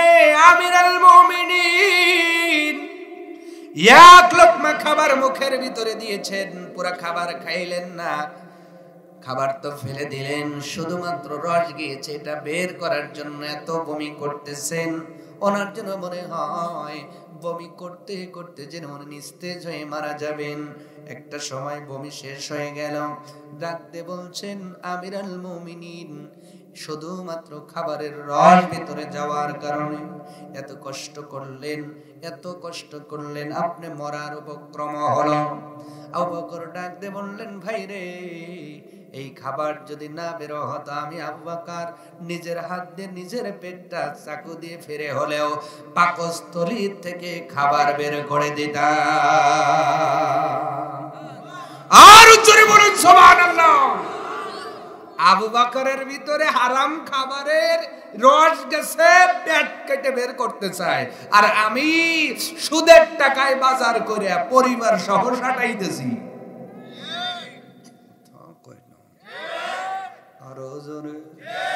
ঘুষের টাকা, রোজার মাস আসতেছে, দেখবেন কি ভদ্র ঘুষখোর, হাতে নিবে না ডয়ারে নিবে, কথা কয় না?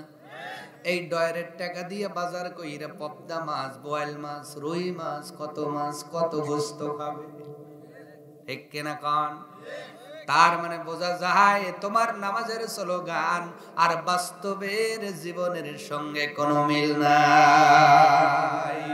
নামাজের মধ্যে স্লোগান দেই সিরাতাল্লাযীনা আনআমতা আলাইহিম, বারে বারে প্রত্যেকটা রাকাতে বলি, ও মালিক ওই লোকদের পথে পরিচালনা করো যারা তোমার প্রিয় ভাজন। কিন্তু আমার চরিত্রের ভিতরে সাহাবীদের চরিত্রের বিন্দু মাত্র মিল নাই। তার মানে বোঝা যায় আমি হলাম বড় মুনাফিক। কারণ যার কথা কাজে মিল থাকে নাকি, আরো জোরে। আর মুনাফিককে ঠেলেও কি নবী জান্নাতে দিতে পারবে নাকি? কোনো আলেম দিতে পারবেন না।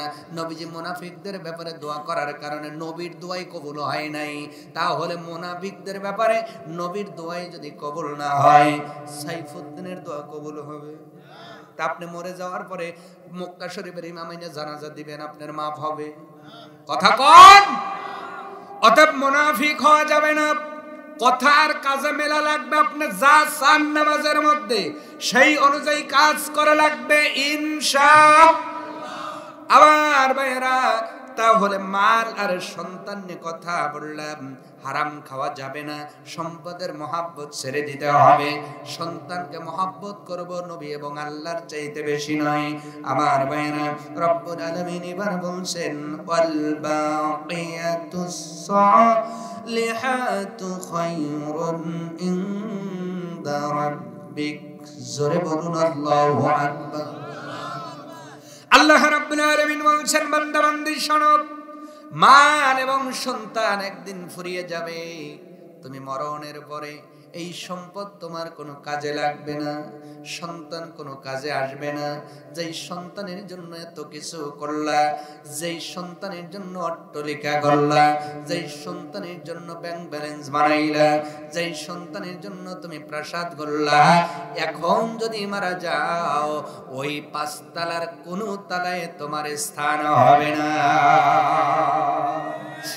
1 বিঘা সম্পদ তোমার সাথে যাবে না, 1 লক্ষ টাকাও যাবে না। ও বান্দা বান্দি, তোমার আমার সাথে দুনিয়ার কোনো কিছুই যাবে না, তবে বান্দা বান্দির সঙ্গে যেটা যাবে তার নাম হলো নেকামল। এই জন্য আল্লাহ বলেছেন আল বাকিয়াতুস সালিহাত, যেটা অবশিষ্ট থাকবে সেটা হলো তোমার আমলে সলে। সুবহানাল্লাহ। কারণ সম্পদ মরার পরে বাতিল, সন্তান মরার পরে বাতিল না, যাবে? কথা কয় না। যারা আসতে বলছেন বেটা মনে হয় কবরে এক বেলা শুয়ে থাকবে, তো যারা কোন যাবে, সম্পদ যাবে, কিন্তু আছে না নাই? প্রিয় ভাইরা, তাহলে যেই সম্পদ আর সন্তান আমার সাথে কবরে যাবে না, ওই সন্তান আর সম্পদের মহব্বত কমিয়ে যেই আল্লাহ আমার সাথে থাকবেন, যেই নবী আমাকে সাফায়াত করবেন, এই আল্লাহ এবং নবীজির মহব্বতে আমরা মেতে থাকতে চাই। ঠিক কিনা বলুন? রাজি আছেন সবাই? রাজি আছেন সবাই? প্রিয় ভাইয়েরা, আমরা মহব্বত আল্লাহ এবং রাসূলের প্রতি বেশি করব, সন্তান সম্পদের প্রতি কমিয়ে দেব। তবে আগেই বলছি একেবারে কমাবেন না, কারণ এটাও দুনিয়ার পরীক্ষা। দিয়েছেন কে? দিয়েছেন কে? মা বোনরা পর্দার আড়ালে বসে আছেন, আমার মায়েরা বোনেরা, আপনাদের জন্য দুইটি আলোচনা আমি মাঝে মাঝে সব জায়গাতেই প্রায় করি। সেটি হলো কমন কথা বললে বুঝতে সুবিধা হয়, ঠিক কিনা? সেটি হলো মায়েরা, আপনারা দুইটা গুনাহ থেকে ফিরে থাকবেন, কারণ নবীজি বলছেন এই দুইটা গুনাহর কারণে অধিকাংশ মহিলা নামাজ পড়েও জাহান্নামে যাবে। নাউজুবিল্লাহ বললেন, আরো জোরে। কয়টা গুনাহ? দুইটি গুনাহ। তবে গুনাহ দুইটি একেবারে বড় নয়, বলার পরে দেখবেন অহরহ এই গুনাহ মানুষ মনেই করে না। অথচ নবী মিরাজের রাত্রিতে যাওয়ার পরে দেখলেন অধিকাংশ মহিলা জাহান্নামে পড়ে আছে। নামাজ পড়ে, পর্দা করে, রোজা করে, দান করে, সব দিকে ভালো, কিন্তু এরা এই গুনাহকে গুনাহ না মনে করে করে। কথা বলে, বলবো কি? তাহলে এই গুনাহ যদি থাকে, নামাজ পড়েও যাবে কোথায়? বলবো কি? বউ বেঁচে আছে কার কার? হাত দেখান তো। আমারও আছে। টান টান টান টান। এ মানিক ভাই অর্ধেক তুলছে কে? বউ অসুস্থ নাকি? যার অর্ধেক তুলছে বউ অসুস্থ, টান টান। হ্যাঁ, যার দুইটাই তোলে, হাত নামান। যার নাই হাত তো নাই, কে হাত তোলা নাই। বেশিরভাগ বিবাহিত না, তাহলে বউ আছে, তাহলে ওয়াজটা কইরে মজা হইব। সুবহানাল্লাহ। কয়টা গুনাহ? নামাজ পড়েও যাবে কোথায়? পর্দা করেও যাবে কোথায়? হজ করেও যাবে কোথায়? দান করেও যাবে কোথায়? তার ভিতরে নবী বলছেন এক নাম্বার গুনাহ হলো যেই মহিলারা দুনিয়াতে সাপে বেশি। কি বেশি? এই সাপ না, কি সাপ? দোরা সাপ না, গই সাপ, অধিসাম্পন, অধিসাপ। অধিসাপ বোঝেন? এলাকায় নাই।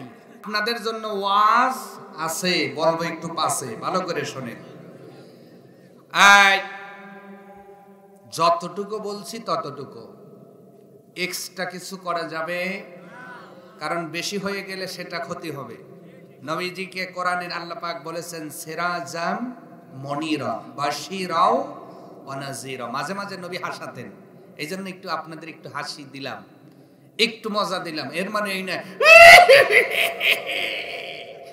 এই রকম না, ঠিক না? কোন সীমানার মধ্যেই থাকতে হবে, বাইরে যাওয়া যাবে না। প্রিয় ভাইয়েরা, তাহলে একটা বলতেছিলাম কি?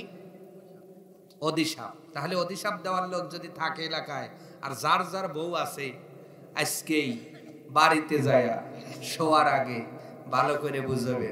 যদি না বোঝে তাই বলেছেন আবার আলিয়া লরি সাইড করে আমাকে আবার কেসে ফাঁসায় না। বোঝানোর কায়দা অনেক আছে। ইসলাম বলে দিয়েছে সর্বপ্রথম তোমার কথা যদি না শোনে বেছানা আলাদা করে দাও। বেছানা কি করো? শীতের দিনে বেছানা আলাদা করলে এমনি বুঝবে কেবা ঠেকে। ওই দিকে আর না যাই, অনেক কায়দা ধীরে ধীরে ধীরে ধীরে বোঝাতে হবে। যাদের বেশি প্রয়োজন ফোন নাম্বার নিয়ে যোগাযোগ করবেন, আমি বলে দেব ইনশাআল্লাহ। আমার ভাইয়েরা, তাহলে এক নাম্বার কি? যারা অধিশাপ দেয় এই মহিলারা নামাজ কালাম পড়ে হজ করে জাকাত দিয়ে পর্দা করে সব যাই করুক এরা জাহান্নামে যাবে। 2 নাম্বার গুনার কথা নবী বলছেন, যাদের বিয়ে হয়েছে বিয়ের পরে স্বামীর নাশুকরিয়া আদায় করিবে এরা নামাজ পড়েও জাহান্নামে যাবে। পক্ষেও আসতাও সুবহানাল্লাহ কয় না, ইতিমের মতো আমার দিক তাকা রইছে রে ভাই, তার মানে এই কাম হয় না তো। কয় হুজুর অরিজিনাল ওয়াজ করছে, স্বামীর নাশুকরিয়া কেমনে দেখেন। উল্লাপাড়া বাজারে গেছে তো, আই শোনেন, উল্লাপাড়া বাজারে একটা স্বামী গেছে, কেমনে নাশুকরিয়া আদায় করে একটু ধরন বলতেছি। উল্লাপাড়া বাজারে গিয়ে মনে রেখো শাড়ি ঘর আছে না, সবুজ বস্ত্র বিতান, এরপরে তো আরো আরো আরো অনেক আছে। একটা দোকানে আপনার নজর পড়ছে তো মনে চান দেও, যা শাড়িটা কিরি, এটা যদি পরে অমকের মা যা লাগবে, হ্যাঁ এই নিয়ত করিয়া পকেটের গোছাইনে টাকা বিকাশ থেকে বাই করিয়া চিন্তা করেন, যেই টাকাটা রাখছে প্রয়োজনে খরচ করবে, কিন্তু পছন্দ হইছে এই জন্য ওই টাকা বের করে কিনে আনছে, রাতের আধারে স্ত্রী দিচ্ছে রাতের বেলায়, এই অমকের মা এই শাড়িটা একটু পরলে খুব ভালো লাগতো, তোমাকে দেখা যাবে, ভালো দেখা যাবে। যেই এই কথা কইছে রাত বাজে 11টা, বুঝছেন। অনেক স্ত্রী আছে কি দেখ তো কালার কি ব্যাটরা সোহিয়া, হ্যাঁ কথা কয় না। স্বামী কইতেছে আসতে যে একটু পরো, সন্তানটাও ঘুমাইছে একটু দেখি, আর ও কয় কি বেয়াত্রা সহিয়া, এই বেয়াত্রা সহে কইছে শরীর গম ভেঙে গেছে, শরীর কয় কেরে বৌমা বেয়াত্রা সহে কয় কেরে, সকালবেলা উঠে কয় কে বৌমা খবর কি, কয় ওই তো দেখেন তো আপনার সওয়ালের আকিল দেন তো, এই মুরব্বি কালার, কি কালার মানে শাড়ি দিলে পছন্দ হয় না, হিল দিলে পছন্দ হয় না, যে আপনার কি বলে ব্যাগ কিনে দিলে পছন্দ হয় না, 3 পিস দিলেও আর যুক্তি হইলো তোমার টাকা আমার পছন্দ, যাব তোমার সাথে, ঠিক কিনা। আর তুমি যদি ব্যস্ত থাকো তুমি তোমার কাজেই থাকো, আমি যাইব হাটে, ঠিক কিনা। কোন স্বামী যা দিবে তাই নিয়ে খুশি থাকতে হবে, কিন্তু নয়তো হয়তো কেন কখন এই প্রশ্ন করার সুযোগ নাই। যদি ফাতেমার সাথে জান্নাত চাও, আর যদি মনে করো না জাহান্নামেও যায় আমি একাই বড়ি হালাবো, তাহলে আপনার ব্যাপারে আর আমার কোনো ওয়াজ নাই, নাকি কন। তাহলে স্বামীর শুকরিয়া আদায় করতে হবে। এবার মেয়েরা রাগ করতেছে, হুজুরে রান্না করে খাওয়াই তো খালি আমারই কইতেছেন। এবার ছেলেদের বলবো কিছু, স্বামী যারা আছেন তাদের আবার ভদ্র হওয়া লাগবে, নম্র হওয়া লাগবে, শিষ্টাচারপূর্ণ হওয়া লাগবে। আপনার স্বামী দেহেই শোয়া মালই খাটায়া খালি লরিয়াতে হয়ে রাখে, কি দোষ পাবি মারবি, নুন কম হইছে ওবেই সর, বাত একটু ঠান্ডা হইছে ওবেই থাপড়, আবার একটু গরম হইছে কয়েক খড়ি কম দিবার পারিস নি রে, অন্ত এরকম আছে না নাই। আমার বাসায় এগুলো কুত্তরে গিয়া খালি করে না, স্ত্রী নাই ওবেই খেউ কায় ডাক দেয়, স্ত্রী আসে কি হয়েছে ক, কিছুই না, কয় কোনে গেছিলিস, আবার একটু পরে আর স্ত্রী এসে কয় কি হয়েছে দেখো কে, কয় ও তো কি জানি কমু মনে নাই, আবার একটু পরে খেউ খাইছে, স্ত্রী মনে করছে এইবার আর মনে হয় ওই মনি, আসলে একটু মোজাটা খুঁজে নিবে, ওখানেই মোজা আছে, নিজে আনলেই পারে, কিন্তু ওই খেউ আছে না। এই স্বামী গুলোকে আবার খেউ বন্ধ করা লাগবে।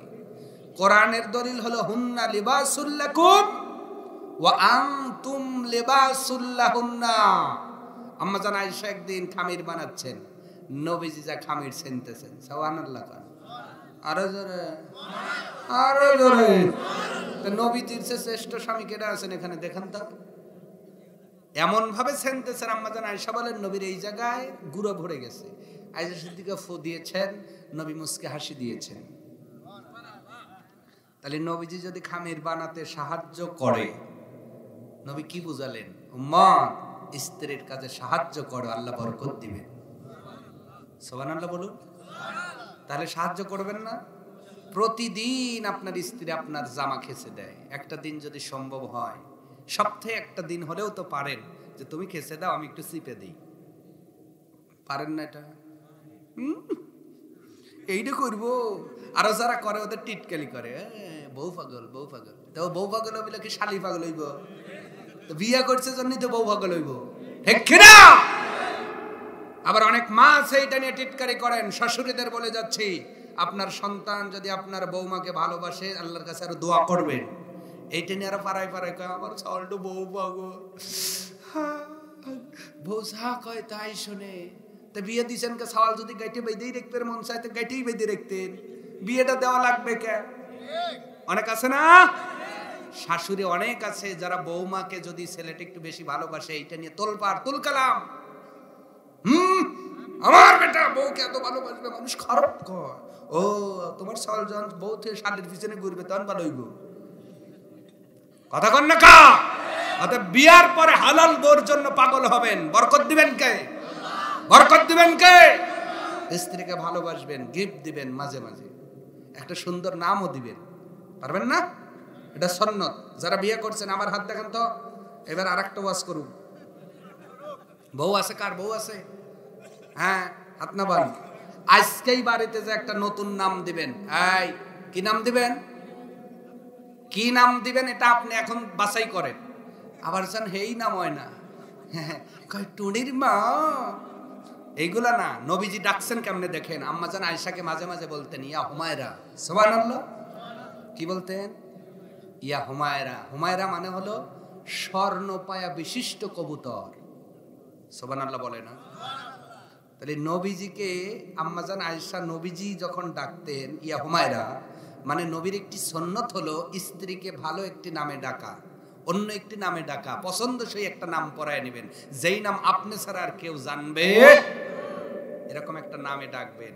এই ওয়াজ শুনে ওই যে আবার ফেসবুক শরীফে যুবকরা যেন আমল করো না ভাই, এর লেগে কইলে হুজুর দায়ী থাকিবে না। ঠিক না? এখন যে হুজুর কায়দা শিখাই দিয়েছে, আমি এখনই প্রয়োগ করতেছি, এর জন্য হুজুর দায়ী না। যারা বিয়ে করেছেন দেখেন সোয়াব ইনকামের কত সহজ। আল্লাহর নবী শিখে দিয়েছেন বারে বারে যে ইনকাম করা সোয়াব কত সহজ। স্ত্রী পানি পান করছে, তুমি যদি ওই জায়গায় ঠোঁট লাগা পানি পান করো, ওই দিনের সগীরে গুনাহ মাফ হয়ে যায়। জোরে বলুন। ওরে বাবা, ওই জায়গায় পানি পান করবো, গিলাসই আলাদা। ওই খবিস তো তোর গেছলা শান খাবো রে, হ্যাঁ কাইলিয়ানি নাম পড়াইছে কি জব্দের একটা নাম, কাইলিয়ানি আছে না নাই? হাসার খোরাকি দেয় নাই, বাস্তব। ঠিক না? এরকম ক্রিটিসাইজ করবেন না, কারণ আপনাকেও যিনি বানিয়েছেন ওনাকেও তিনি বানিয়েছেন। যেই দিন জান্নাতে যাবে আর কাইলেনি থাকবে না, দলানি হয়ে যাইব। খালি একটু ভালোবাসেন আর মোহাব্বত করেন। কেন আপনি খাবার প্লেট আলাদা করেন? কেন গ্লাসটা আলাদা করেন? গ্লাস একটা থাকবে, বালিশ একটা থাকবে। ঠিক না? বিয়ার আগে বালিশ দুই হইব, বিয়ার পরে বালিশ দুই হইব কেন? হ্যাঁ, বিয়ার পরে আরো শ্বশুর বাড়ি ডিজিটাল শ্বশুর দেয় কোল বালিশ, এই জন্যই করা লাগে সালিশ। ঠিক না? স্বামী স্ত্রীর বিছানায় কখনো কোল বালিশ থাকতে পারে? আল্লাহ আমাদের বোঝার তৌফিক দান করুন, মা বোনদের বোঝার তৌফিক দান করুন। ওয়াজের পরে এক্সট্রা টাইম দিলাম অনেক, কিন্তু ভাই এগুলো ওয়াজ করি নাই, গল্পের মতো করে বোঝানোর জন্য বলছি।